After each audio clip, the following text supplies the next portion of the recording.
بسم اللہ الرحمن الرحیم۔ فیس بک پر جب بھی دیکھو کوئی نہ کوئی دردناک خبر ضرور پڑھنے کو ملتی ہے۔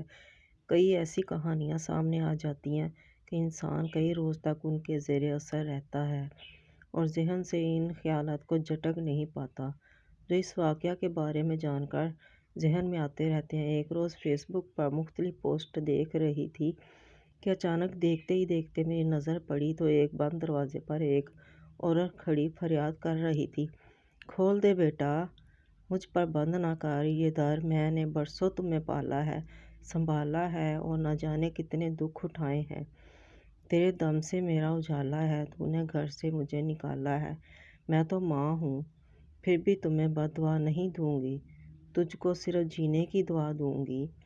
یہ پڑھ کر یقین نہیں آیا کہ ایک عظیم ماں کی ہستی کے ساتھ ایسا بھی سلوک ہو سکتا ہے۔ کچھ روز پہلے کچھ ایسا ہی قصہ کسی نے سنایا تھا،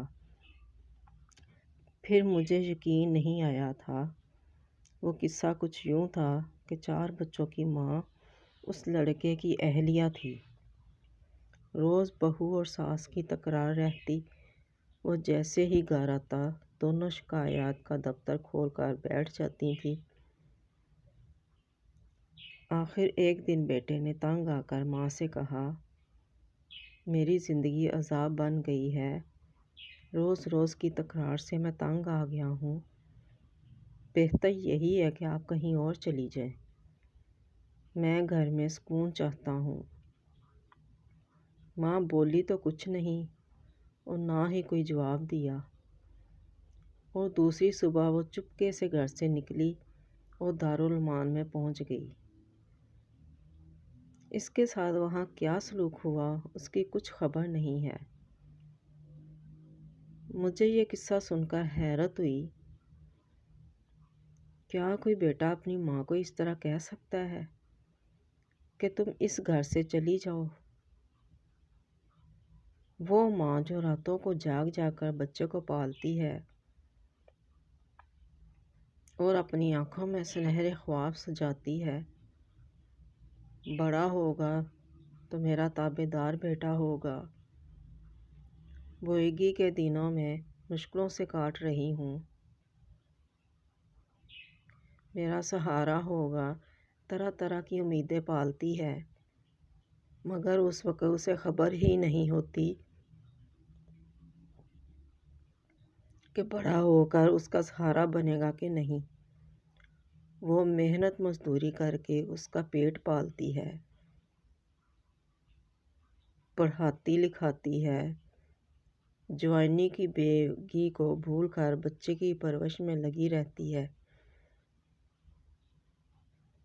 جب تک وہ اسکول نہیں جاتا تو اسے گھر پر تعلیم دیتی ہے، پھر اسکول میں ایڈمیشن کے بعد اس کی پڑھائی لکھائی کا سارا ذمہ اپنے سر لیتی ہے۔ پڑھ لکھ کر جب جوان ہوتا ہے تو اچھی نوکری لگتے ہی اس کی شادی کی فکر ہوتی ہے۔ شادی تو اس گھر کا گھر بس جائے۔ شادی سے پہلے وہ ماں کا تابع دار بیٹا ہوتا ہے۔ کئی رشتے دیکھنے کے بعد بیٹے کی ہی پسند کی لڑکی سے شادی کروا دیتی ہے، اور پھر بہو کی اپنی ساس سے نہیں بنتی، اس کا جی چاہتا ہے کہ اسے گھر سے نکال دے، مگر شوہر کے ڈر سے ایسا نہیں کرتی۔ وقت گزرتا رہتا ہے اور وہ لڑکا 4 بچوں کا باپ بن جاتا ہے، مگر اس گھر میں لڑائی ختم نہیں ہوتی۔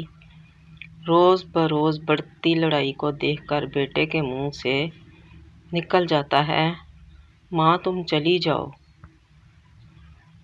ایسا وقت خدا کسی پر نہ لائے اور وہ عورت گھر سے نکل کر اولڈ ہاؤس میں چلی جاتی ہے۔ بچے ایسا سلوک کرتے ہوئے بھول جاتے ہیں کہ جیسا وہ بیجیں گے ویسا ہی کاٹیں گے۔ یہ مکافات عمل بھی ہے۔ اولاد اتنی بے حس ہو جاتی ہے کہ ماں کی پرورش اور محنت کو بھول جاتی ہے۔ کیسے ایک ماں نے اپنے خون جگر سے اس کو پالا، بیٹا مکافات عمل کو بھی بھول جاتا ہے۔ ایک روز انہی بچوں نے اپنی ماں اور باپ کو گھر سے جانے کے لیے کہنا ہے۔ بچوں کا تعلیم دی نہیں جاتی بلکہ وہ تعلیم گھر میں رہتے ہوئے حاصل کرتے ہیں۔ وہی کرتے ہیں جو ان کے والدین بزرگوں کے ساتھ کرتے ہیں۔ اس لیے خدارا اس طرح کی لڑائیوں کا حل تلاش کرنا چاہیے۔ یہ نہیں کہ ماں کو صاف صاف کہہ دیا جائے تم چلی جاؤ، یہ بھی نہیں سوچتے اس ماں کے دل پر کیا بیتی ہوگی۔ کاش ایسا فعل کوئی نہ کرے، اپنی ماں سے محبت کرے اور جنت میں اپنا مقام بنائے۔ یہ نہیں کہ جنت کماتے کماتے دوزخ کما لے۔